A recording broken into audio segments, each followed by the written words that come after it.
Before you go in search of international clients, I do need to warn you that there are going to be some words that come up in conversation that you have never heard of. But don't worry, I'm here to explain them to you. A lot of them come from the translation community, and if you're not a professional translator, like me, I'm a writer who writes in different languages, then you probably are scratching your head trying to figure out exactly what those people are talking about. Well, the first ones I'm going to talk about are some of the most basic things that you hear, and they're always confused, and those are the words translator and interpreter. An interpreter is someone who deals with spoken language. If you see someone in the UN who's standing up and speaking for a diplomat who is currently speaking in Japanese and turning the Japanese words into English words, and they're spoken, that is an interpreter. Now, unless you do a lot of spoken word, more than likely as a writer, you're really not going to worry much with interpretation, which is good for me because honestly, I'm much better at the written word, so I do better as a translator. A translator is someone who works with the written word. If you pick up a brochure and it's written in Spanish and then you turn around and you write it into another language, say English, then you are translating. If you're a writer, most of the work that you're going to be doing is going to be translation, just like me. And if you're new to the whole concept of working with languages, you probably are worrying, oh gosh, I don't know if I'm going to do very well with Italian, because I can read it okay, but I can't speak it very well. I have a horrible accent. In my case, it's the same thing with French. I can read French, I can understand French, but my pronunciation of the language isn't really so good because there's so many silent letters. And to be honest, that's something that really caused me to hesitate because I thought, oh my goodness, if I'm not able to speak the language, how am I going to be able to get any work? But the great thing is, and I learned this from professional freelance translators, is that you can absolutely specialize in one or the other. You can interpret, you can translate and interpret, but don't feel as if you have to do everything. Now, having said that, if you're telling your uncle that you're working as a writer and you're writing in Spanish, more than likely he's going to look at you and say, really?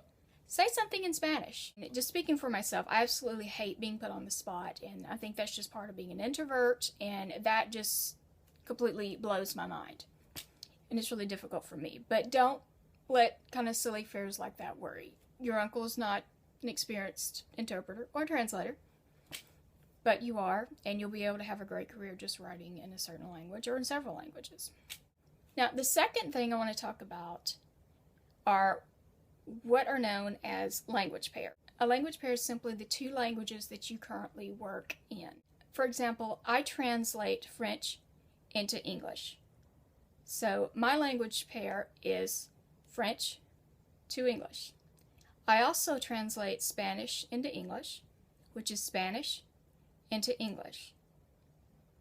And once I reach the level of fluency, I'll also be translating Swedish, Danish, and Norwegian into English. Now, it's perfectly okay to just translate one way. And to be honest, that's the most common way that translators work in the US because,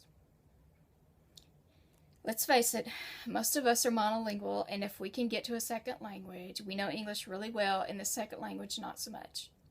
The reason why is whatever language you are translating into should be a language that you understand at native fluency level, which means that you know all those crazy little idiomatic expressions like 2 peas in a pod, or stuck between a rock and a hard place. And then there's some expressions that just completely don't translate at all. But you know that because you're a native speaker, and you're used to not only speaking correctly, but also speaking in the way that's just really casual and just goes on in natural everyday conversation. That's what most of your clients are going to want. Now, if you're working for a government, more than likely they'll want a more formal kind of speech. But really, I would say, probably 9 times out of 10 when you're working as a language pair, it's going to, especially as an American, not speaking for the rest of the world, but as an American, you're going to be translating a foreign language into English.